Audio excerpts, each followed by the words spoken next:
యేసుక్రీస్తు పరిశుద్ధ నామములో ఈ ఉదయకాల ధ్యానాంశాలు వినుచున్న మీ అందరికీ క్రీస్తు నామమున శుభాలను తెలియచేస్తూ ఈ ఉదయకాల ధ్యానాంశం కొరకే దేవుని వాక్యాన్ని చదువుదాం. పరిశుద్ధ గ్రంథములో నుండి ఎఫెసీయులకు రాసిన పత్రిక 1వ అధ్యాయము 7వ వచనం. దేవుని కృపా మహదైశ్వర్యమును బట్టి ఆ ప్రియుని యందు ఆయన రక్తము వలన మనకు విమోచనము అనగా మన అపరాధములకు క్షమాపణ మనకు కలిగి ఉన్నది. యేసుక్రీస్తు ప్రభుల వారు ఆయన ఈ లోకానికి ఎందుకు నరావతారుగా వచ్చారు?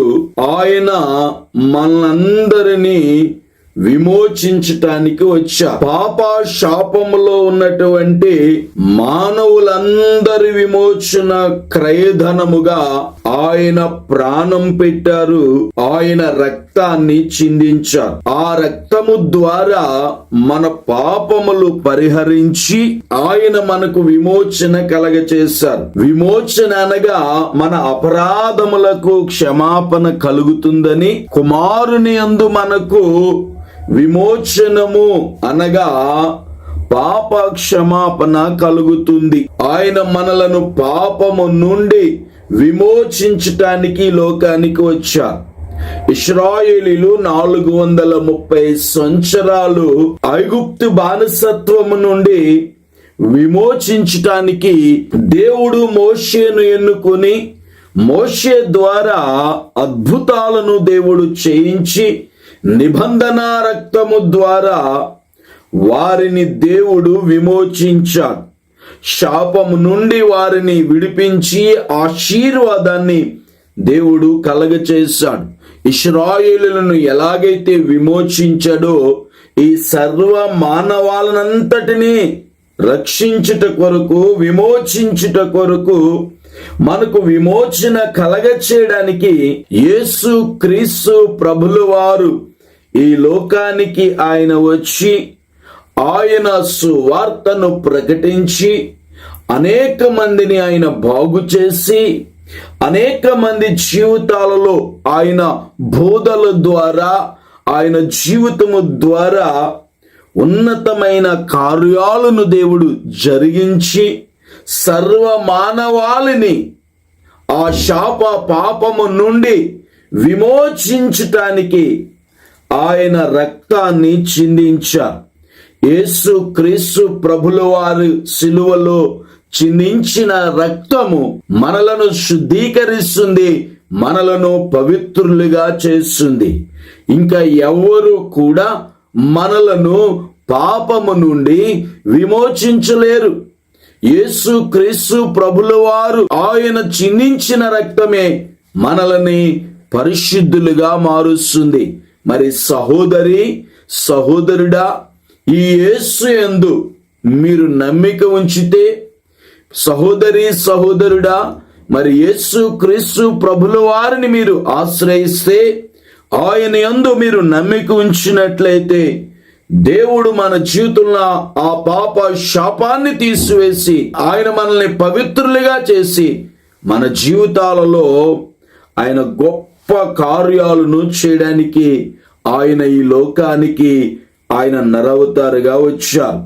యేసు క్రీస్తు ప్రభుల వారు మనల్ని విమోచించి పరలోకానికి వారసులుగా చేయడానికి, ఆ నిత్యత్వానికి మనలను తీసుకువెళ్ళడానికి ఆయన మనందరి కొరకు తన ప్రాణాన్ని అర్పించారు. పరిశుద్ధ గ్రంథములో నుండి కొలస్సీలకు రాసిన పత్రిక 1వ అధ్యాయము 14వ వచనం. ఆ కుమారుని యందు మనకు విమోచనము అనగా పాప క్షమాపణ కలుగుచున్నది. ఈ ఉదయకాలము ఎలాంటి పాప బంధకాలలో ఉన్నా, ఎలాంటి పాపములో జీవిస్తూ ఉన్నా, ప్రభువు యొద్దకు మనము రాగలిగితే ఆయన మనలను పాపము నుండి ఆయన విమోచించే దేవుడు. ఆయన విమోచించుట కొరకే ఈ లోకానికి వచ్చాడు. ఆయనే విమోచకుడు. సహోదరి, సహోదరుడా, యోబు సాక్ష్యం ఇచ్చినట్లుగా నా విమోచకుడు సజీవుడు అన్నాడు. ఆయన మాత్రమే మనలను విమోచించగలిగిన వాడు. ఎందుకు అనంటే ఆయన పరిశుద్ధుడైన దేవుడు, పాపము లేనివాడు. పాపుల మధ్యలో ఆయన సంచరించిన పాపము లేనివాడిగా ఆయన సాక్ష్యాన్ని పొందారు.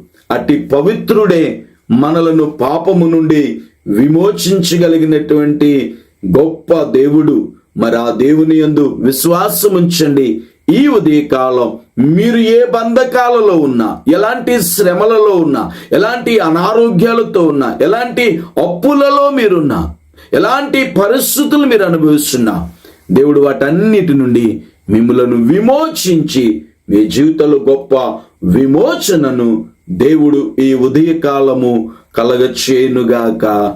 ఆమేన్. ప్రార్థన చేసుకుందాం.